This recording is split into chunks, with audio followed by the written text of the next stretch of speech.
das passiert, wenn du dem Zimmermädchen Trinkgeld gibst, oder in manchen Ländern ist es ja auch ein Zimmermann. Nicht, was jetzt einige Schlingel von euch vielleicht denken, sondern wirkliche Vorteile. Ich möchte mal sagen, was ich so für Vorteile bekommen habe jetzt in den letzten Jahren, wo ich gereist bin, und was so eine kleine Geste wirklich für gute Auswirkungen haben kann. Ja, Leute, hier ist wieder Chris. Herzlich willkommen auf meinem Kanal. Hier gibt es so die kleinen Tipps und Hacks für Leute, die reisen und auswandern, um das Ganze ein bisschen angenehmer und auch günstiger zu machen. Und heute das Thema, ja, das passiert, wenn du dem Zimmermädchen Trinkgeld gibst.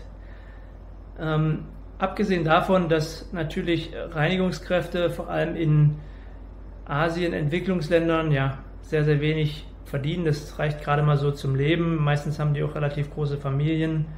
Und ja, man sollte wirklich da, bevor man irgendwas für teure Touren oder jetzt super à la classe Essen ausgibt, sollte man natürlich auch mal an das Thema Nächstenliebe denken und auch den Reinigungskräften dort vielleicht mal das eine oder andere Trinkgeld geben, weil es wirklich eine harte Arbeit ist für ja, relativ wenig Geld. Aber abgesehen davon, ja, was ist denn auch noch der Vorteil, wenn man Trinkgeld gibt im Hotel und den Zimmermädchen das einfach mal so aufs Kopfkissen legt? Erstens wird dein Zimmer das sauberste sein von allen Zimmern in den Hotels in den nächsten Tagen. Ja, natürlich sollte es auch so sauber sein, wenn du kein Trinkgeld gibst, aber wie gesagt, die Reinigungskräfte kriegen immer das gleiche Geld. Ob die das Zimmer jetzt zu 80% oder zu 100% reinigen, ist denen auch relativ im Endeffekt egal, da geht es ums Überleben.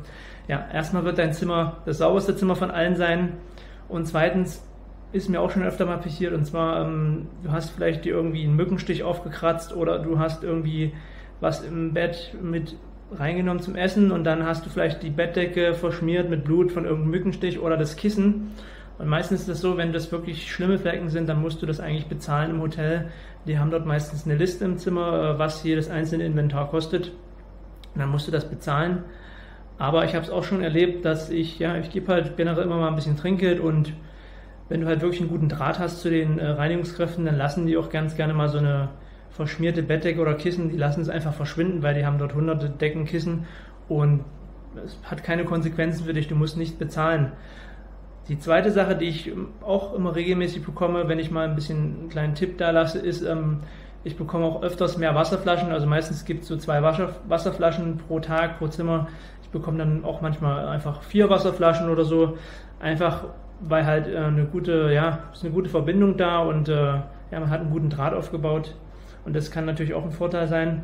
Und der dritte Vorteil, den ich auch schon ausgemacht habe, ist, ja, meistens gibt es ja bestimmte Checkout-Zeiten im Hotel, zum Beispiel 10 oder 11 Uhr, 12 Uhr, und die Reinigungskräfte haben immer meistens einen gewissen Korridor, keine Ahnung, zum Beispiel von 12 bis 14 oder bis 15 Uhr, bis die nächsten Gäste kommen.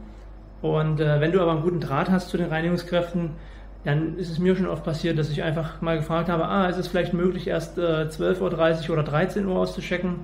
Und eigentlich musst du in manchen Hotels dann auch was bezahlen für den Late-Checkout, und die haben dann auch einfach gesagt, nee, ist kein Problem, 12:30 Uhr, 13 Uhr, ich komme dann halt einfach ein bisschen später und reinige das Zimmer. Und so hast du auch wieder einen Vorteil davon. Und ja, die Reinigungskraft oder das Zimmermädchen hat natürlich dann auch einen Vorteil, und das ist für beide Seiten was Gutes, und deswegen empfehle ich eigentlich immer generell, gib überall in jedem Hotel den Reinigungskräften, Zimmermädchen, Männern, gib denen allen Trinkgeld, weil du hast dann was Gutes getan für dein Gewissen und für deren Leben, und im Endeffekt kriegst du auch meistens viele Vorteile davon.